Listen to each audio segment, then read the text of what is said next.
Hi friends, welcome back to my channel. ఈరోజు మీకు ఈ సీరియల్లో ఏం జరిగిందో తెలుసుకోవాలి అనుకుంటున్నారా?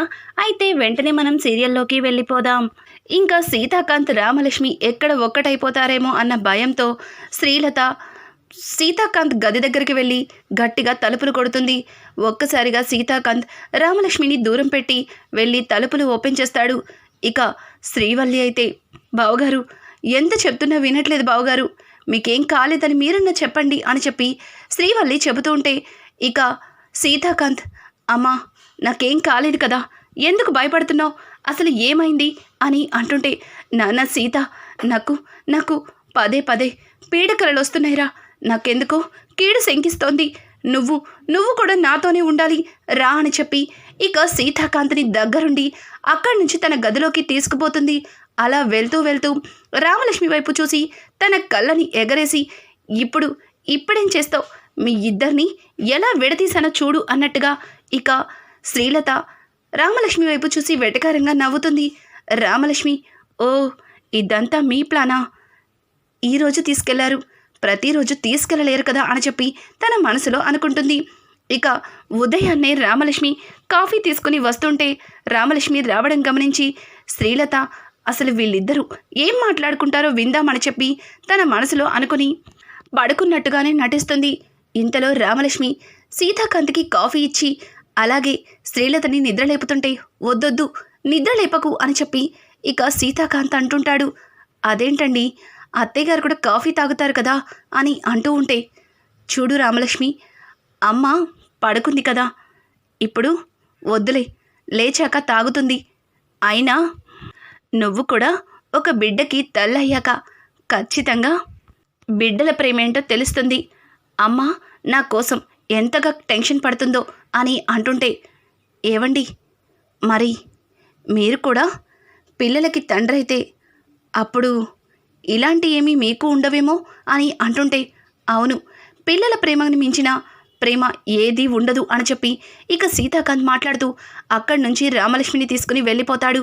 అమ్మో ఇదేంటి, సీత పిల్లల కోసం మాట్లాడాడు అంటే పిల్లలు పుట్టిన తర్వాత ఈ రామలక్ష్మి అన్నట్టు నిజంగానే సీత నా మీద ప్రేమని చంపేసుకుంటాడా, అప్పుడు నన్ను ఈ రామలక్ష్మి అన్నట్టు ఇంటి నుంచి బయటికి పంపించేస్తుందా, లేదు నేను ప్రాణాలతో బ్రతికుండగా వీళ్ళిద్దరికీ పిల్లలు పుట్టడానికి వీల్లేదు అని చెప్పి ఇక శ్రీలత తన మనసులో అనుకుంటుంది.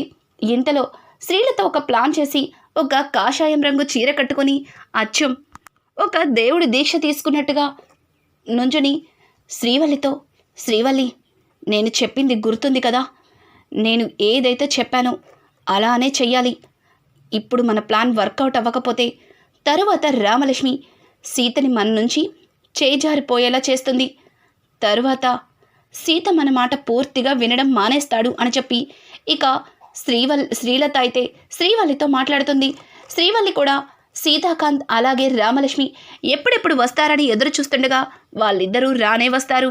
వాళ్ళిద్దరిని చూసి పరుగున ఇంకా శ్రీలత దగ్గరికి వచ్చి, అత్తయ్య వచ్చేస్తున్నారు వాళ్ళు, ఏవండి ఈ సీన్లో మీ క్యారెక్టర్ కూడా డైలాగ్ ఉంది, మర్చిపోవద్దు అని చెప్పి ఇక శ్రీవల్లి అయితే పక్కన ఉన్న సందీప్ కూడా చెప్తుంది. ఇంకా శ్రీలత, లేదు నేను నిప్పుల గుండం తొక్కాల్సిందే, ఈరోజు నా సీతాకాంత్కి ఏమీ కాకూడదు అని చెప్పి ఇక శ్రీలత అయితే తెగ ఓవర్ చేసేస్తూ ఉంటుంది. ఇంతలో సీతాకాంత్ అక్కడికి వచ్చి, అమ్మా ఏమైంది, ఏంటి అవతారం అని అంటుంటే రామలక్ష్మి కూడా, ఇదేంటి ఇదేదో కొత్త వేషంలా ఉంది అని అంటుంటే పక్కన ఉన్న శ్రీవల్లి, ఏంటి రామలక్ష్మి అక్కాయ్, అత్తయ్యని చూస్తుంటే ఇదేదో కావాలని వేసుకున్న గెటప్ అనుకుంటున్నావా ఏంటి, కాదు అత్తయ్య బావగారి కోసం నిప్పుల గుండాన్ని తొక్కుతున్నారు, బావగారి గురించి అత్తయ్య గారికి ఏదో పీడకల వచ్చిందని జ్యోతిష్యుల దగ్గరికి వెళ్తే జ్యోతిష్యులు ఏదో చెప్పారంట, అప్పటి నుంచి అత్తయ్య గారు నిప్పుల గుండం తొక్కాలని, ఇదిగో అసలు ఎంత చెప్పినా వినకుండా ఈ గెటప్ వేసేశారు అని చెప్పి శ్రీవల్లి మాట్లాడుతుంటే ఆ మాటలకి సిరి, ఏంటమ్మా నువ్వు నిప్పుల గుండం తొక్కడం ఏంటి, అసలు ఆ జ్యోతిష్యులు ఏం చెప్పారు అని అడగడంతో దానికి శ్రీలత, ఎందుకైనా మంచిదని రామలక్ష్మి సీతాకాంత్ ఇద్దరిది జాతకాన్ని చూపించాను. జాతకం చూసిన తర్వాత ఆ జ్యోతిష్యులు చెప్పిన మాటలకి నా గుండె ముక్కలైపోయింది. అది నా నోటితో చెప్పలేను అని అంటుంటే, అయితే ఆ జ్యోతిష్యుడు దొంగ జాతకం చెప్పాడా? వాడు చెప్పిందంతా అబద్ధమేనా? అందుకేనా మీ నోటితో మీరు చెప్పలేకపోతున్నారు అని చెప్పి ఇక రామలక్ష్మి అడుగుతూ ఉంటే, ఆ మాటలకి ఇక ఒక్కసారిగా శ్రీవల్లి నోటి మీద చెయ్యేసుకుంటుంది. పక్క నుంచి సందీప్, ఇదేంటి అమ్మా, రామలక్ష్మి మాటలకి ఏం మాట్లాడవేంటి అని అంటుంటే, పక్కన ఉన్న సిరి, ఏంటమ్మా వదిన చెప్పింది నిజమేనా? నిజంగానే ఆ జ్యోతిష్యుడు దొంగ జ్యోతిష్యుడా అని అడగడంతో, ఏం మాట్లాడుతున్నావు సిరి? రామలక్ష్మి అంటే తెలియక మాట్లాడుతుంది. ఆ జ్యోతిష్యం దొంగ జ్యోతిష్యం అయితే వాడు అబద్ధం చెప్తే నేనెందుకు ఇంత కంగారు పడతాను? అసలు వాడు చెప్పిన మాటలకి నాకు ఏం చేయాలో అర్థం కావట్లేదు. అందుకే నిప్పుల కుండాన్ని తొక్కడానికి వెళ్తున్నాను అని అంటుంటే, ఇక తాతయ్య గారు, అమ్మ శ్రీలత, దానికి ఏదో ఒక విరుగుడు ఉంటుంది కదా. ఇలా నిప్పుల గుండం తొక్కడం కాకుండా జ్యోతిష్యుడు మరొకటి ఏదో చెప్పాడంటున్నావు కదా, ఏం చెప్పాడు అని అంటుంటే, వద్దులే మావయ్య గారు, అది చెప్పి పిల్లల మనసుల్ని బాధ పెట్టలేను అని చెప్పి శ్రీలత మాట్లాడుతూ ఉంటే, ఆ మాటలకి రామలక్ష్మి తన మనసులో, ఓ అయితే ఇదో కొత్త నాటకం అన్నమాట. ఇప్పుడు ఖచ్చితంగా మా ఇద్దరిని దూరంగా ఉండమని చెప్తుంది అని చెప్పి రామలక్ష్మి తన మనసులో అనుకుంటుంది. ఇక శ్రీలత అయితే, అది మామయ్య గారు, మన సీతాకాంత్ అలాగే రామలక్ష్మి ఈ శ్రావణ మాసం నెల రోజులు దూరంగా ఉండాలి. వాళ్ళిద్దరూ ఏమాత్రం ఏమరపాటుగా కలిసిన పొరపాటున రామలక్ష్మి నెల తప్పినా అది నా ప్రాణాలకే ప్రమాదం అని చెప్పి ఇంకా శ్రీలత చెప్తూ, పోడి ప్రాణాలు పోతే పోయాయి, నేనేమైపోయినా నాకు పెద్ద ఇబ్బంది ఏమీ లేదు, కానీ నా కొడుకు కోడలు సంతోషంగా ఉండాలి. నా ప్రభావం వాళ్ళిద్దరి మీద పడకూడదనే నేను ఈ నిజాన్ని నా గుండెల్లోనే దాచుకున్నాను. నేను ఇప్పుడే వెళ్ళి నిప్పుల గుండం తొక్కుతాను అని చెప్పి ఇక శ్రీలత మాట్లాడుతుంటే, అమ్మా, నీకంటే నాకు ఏది ఎక్కువ కాదు. నువ్వన్నట్లుగానే రామలక్ష్మి నేను ఈ నెల రోజులు ఒకరికొకరు దూరంగానే ఉంటాం. ఈ రోజు నుంచి రామలక్ష్మి నీతో పాటు నీ గదిలోనే పడుకుంటుంది, సరేనా? ఇలాంటి ప్రయత్నాలేమీ చెయ్యొద్దు. నీకేమన్నా అయితే నేను తట్టుకోలేను అని చెప్పి ఇక సీతాకాంత్ శ్రీలతకి చెప్పి అక్కడి నుంచి వెళ్ళిపోతాడు. ఇక రామలక్ష్మి అయితే శ్రీలత దగ్గరకు వచ్చి, పిచ్చి అత్తయ్య, మా ఇద్దరిని విడగొట్టానని చాలా బాగా సంబరపడుతున్నావు కదా, కానీ నీ అంతట నువ్వే మా ఇద్దరిని ఒక్కటి చేసేలా చేస్తాను. నువ్వే స్వయంగా నన్ను ఆయన గదిలోకి పంపించేలా చేస్తాను. ఆ స్వామీజీ చెప్పిందంతా అబద్ధమని మీ నోటితోనే చెప్పిస్తాను అని చెప్పి ఇక రామలక్ష్మి అయితే శ్రీలతతో మాట్లాడుతుంటే, శ్రీలత, పిల్ల పిచ్చుక, నువ్వు నన్నేం చేస్తావు? ఇంతవరకు సీతని నీ కొంగున కట్టేసుకున్నానని, నీ చుట్టూ తిప్పుకున్నానని విర్రవీగావు కదా, కానీ చిన్న మాటతో మీ ఇద్దరిని ఎలా విడగొట్టేసానో చూడు.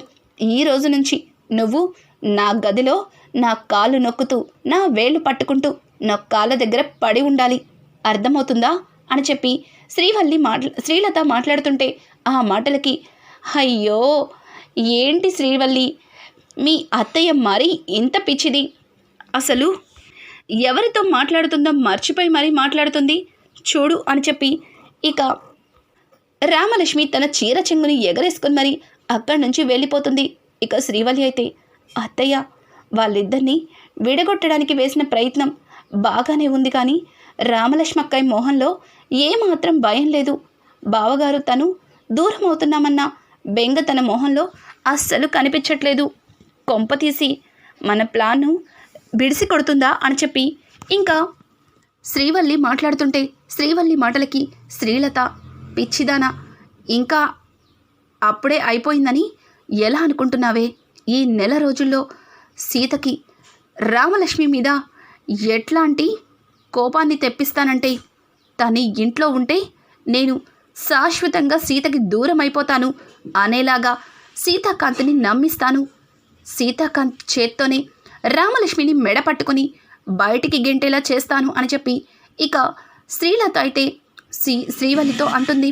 పక్కన ఉన్న సందీప్, ఏమో అమ్మా, నాకు రామలక్ష్మి కాన్ఫిడెంట్ని చూస్తుంటే తను ఏమాత్రం భయపడినట్టు నాకు అనిపించట్లేదు. తింగర్దైనా శ్రీవల్లిని కరెక్ట్గా చెప్పినట్టు అనిపిస్తుంది అని అంటుంటే, రేయ్ మీ అమ్మని ఇదే చూసారా, పోను పోను మీరే చూస్తారు కదా అని చెప్పి ఇక శ్రీలత మాట్లాడుతుంది. ఇక్కడ చూస్తే ఆఫీస్లో నందిని ఎప్పుడెప్పుడు సీతాకాంత్ వస్తాడా అని చెప్పి అందరికంటే ముందుగానే వచ్చి కూర్చుని బయట గుమ్మం బయటికి చూస్తూ ఉంటుంది. ఇంతలో రామలక్ష్మి అలాగే సీతాకాంత్ ఆఫీస్కి రానే వస్తారు. సీతాకాంత్ని చూడగానే ఒక్కసారిగా నందిని చాలా సంతోషంగా బయటికి వెళ్ళి, సీతాకాంత్ వచ్చేసావా అని చెప్పి చాలా ప్రేమగా మాట్లాడుతూ ఉంటుంది. అది చూసిన రామలక్ష్మికి ఏమీ అర్థం కాదు. నందిని మేడం అంతా ఓకే కదా అని అడగడంతో ఒక్కసారిగా ఇక నందిని గుర్తు చేసుకొని, మర్చిపోయాను, నేనేంటి ఇలా ప్రవర్తిస్తున్నాను, సీతని చూసిన ఆనందంలో నన్ను నేను మర్చిపోయాను అని చెప్పి నందిని తన మనసులో అనుకుని, ఏం లేదు, కొత్త డీల్ కుదుర్చుకోవడానికి ఈరోజు రుద్ర కంపెనీ వాళ్ళు వస్తా అన్నారు కదా, వాళ్ళు వచ్చేసరికి మనం అన్నీ మాట్లాడుకొని సిద్ధంగా ఉండాలి కదా, కొంచెం ఆ టెన్షన్లో ఉన్నాను అంతే అని చెప్పి నందిని కాస్త మాట మార్చి ఇక సీతాకాంత్ వైపు ప్రేమగా చూస్తూ, సీత ఎలా అయినా సరే నిన్ను నా వాణ్ణి చేసుకుంటాను. ఒకప్పుడు నా అమాయకత్వంతో నిన్ను దూరం చేసుకున్నాను, కానీ ఇప్పుడు నా ప్రేమతో ఈ రామలక్ష్మి నుంచి నిన్ను విడగొట్టి నా వాణ్ణి చేసుకుంటాను అని చెప్పి నందిని తన మనసులో అనుకుంటుంది. ఇక రామలక్ష్మికి కొద్దిగా నందిని మీద అనుమానమైతే వస్తుంది.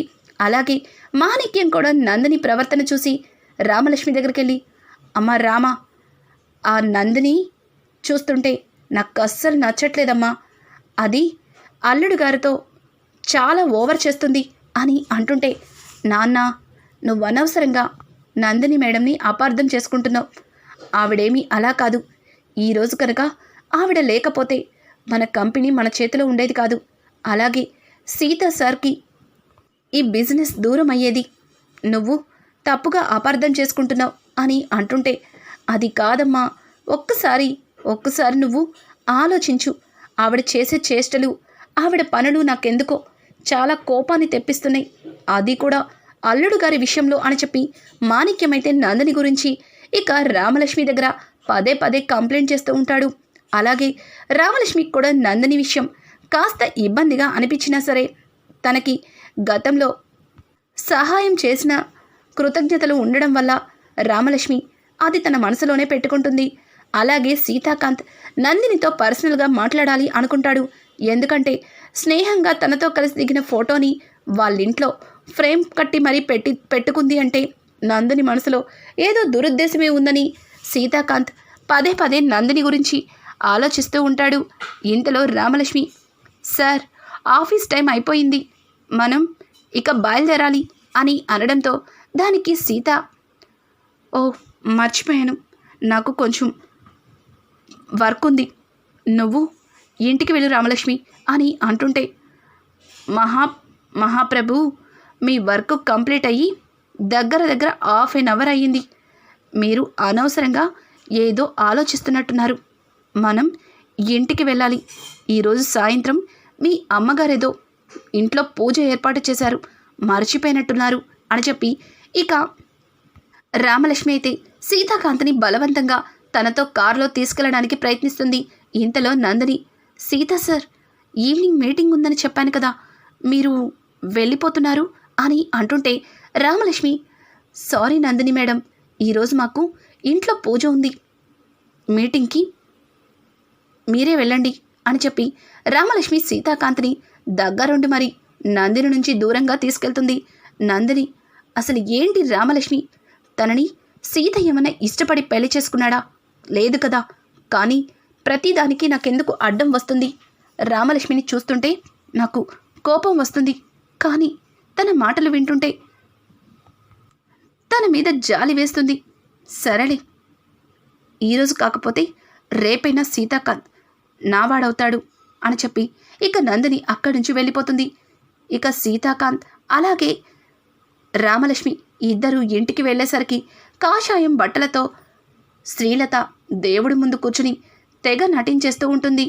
ఇక రామలక్ష్మి లోపలికి వెళ్ళి అత్తయ్యగారు అని పిలవడంతో ఒక్కసారిగా శ్రీలత ఏంటమ్మా రామలక్ష్మి ఏమైనా కావాలా అని అడగడంతో మీరు ఉదయం ఎవరో పూజారి గారు నిప్పుల గుండం తొక్కాలి అది ఇది అని చెప్పారు కదా, నేను కూడా కనుక్కున్నాను. ఏవండి మన పెద్ద స్వామీజీ గారిని అడిగానండి, నిప్పుల గుండం అత్తయ్య గారు ఖచ్చితంగా తొక్కవలసిందే అన్నారు. ఇవన్నీ చేసినా ప్రయోజనం లేదంట. నిప్పుల గుండం తొక్కితేనే అమ్మవారు శాంతిస్తుందంట. అప్పుడు మనం ఏదైతే కోరుకుంటామో అది జరుగుతుందంట. ఈరోజు ఎలా అయినా సరే అత్తయ్య గారు నిప్పుల గుండం తొక్కాలి, దానికి అన్ని ఏర్పాట్లు నేనే చేస్తాను అని చెప్పి రామలక్ష్మి మాట్లాడుతుంటే రామలక్ష్మి మాటలకి సీతాకాంత్ ఏంటి పెద్ద పూజారి గారు చెప్పారా, అయితే ఖచ్చితంగా చేయాల్సిందే. అమ్మ కాస్త ఓపిక పట్టు, 2 నిమిషాల్లో పూర్తయిపోతుంది అని చెప్పి ఇక సీతాకాంత్ కూడా రామలక్ష్మిని సపోర్ట్ చేస్తూ మాట్లాడడంతో ఒక్కసారిగా శ్రీలతకి ఏమీ అర్థం కాదు. అత్తయ్య ఇప్పుడు మిమ్మల్ని రామలక్ష్మక్కై నిప్పుల గుండంలో తోస్తుంది, మీరు బతుకుతారో బయటకు వస్తారో కూడా తెలియదు, ఇందులో నన్ను ఇన్వాల్వ్ చేయొద్దు అని అంటుంటే ఇక పక్కన ఉన్న రామలక్ష్మి శ్రీవల్లి ఈ నిప్పుల గుండం తొక్కడంలో అత్తయ్య గారికి నువ్వు కూడా సహాయంగా పక్కనే ఉండాలి, ఎందుకంటే ఆయన కన్న కొడుక్కి భార్య నువ్వు, మరి నువ్వు అత్తయ్య గారిని జాగ్రత్తగా చూసుకోవాలి. నీ స్థానంలో నేనే ఉంటే అత్తయ్య గారిని అలా అస్సలు వదిలిపెట్టను, ఆయన కన్న కొడుకు కాదు కదా, అందుకే ఇందులో నేను ఏమీ చెయ్యటానికి వీల్లేదు అని చెప్పి ఇంకా రామలక్ష్మి మాట్లాడుతూ ఉంటే రామలక్ష్మి మాటలకి శ్రీవల్లి ఏంటి నేనా అని చెప్పి అమాయకంగా చూస్తుంది. అలాగే ఈరోజు నుంచి నువ్వు సందీప్ వేరు గదుల్లో పడుకోవాలి, అంటే అత్తయ్య గారి దగ్గర అత్తయ్య గారు చెప్పిన జ్యోతిష్యుడు చెప్పిన మాటలు అత్తయ్య గారికి సరిగా అర్థం కాలేదు, అందుకే నేను వెళ్ళి వివరంగా కనుక్కొచ్చాను. అత్తయ్య గారి కడుపున పుట్టిన కన్న కొడుకు కోడలు దూరంగా ఉండాలి, అలాగే ఈ పూజని కూడా వాళ్ళే చేయాలి అని చెప్పి ఇక రామలక్ష్మి పూర్తి రివర్స్లో సందీప్ శ్రీవల్లిని దూరం చేయమని అలాగే నిప్పుల గుండం తొక్కమని శ్రీవల్లికి చెప్పడంతో ఒక్కసారిగా ముగ్గురు కంగు తిన్నట్టుగా అవుతారు. రానున్న ఎపిసోడ్స్ అయితే మరింత ఇంట్రెస్టింగ్గా మారిపోతున్నాయి. ఈ వీడియో మీకు నచ్చినట్టయితే లైక్ చేసి సబ్స్క్రైబ్ చేసుకోవడం మాత్రం మర్చిపోకండి. Thanks for watching. Hi friends, welcome back to my channel.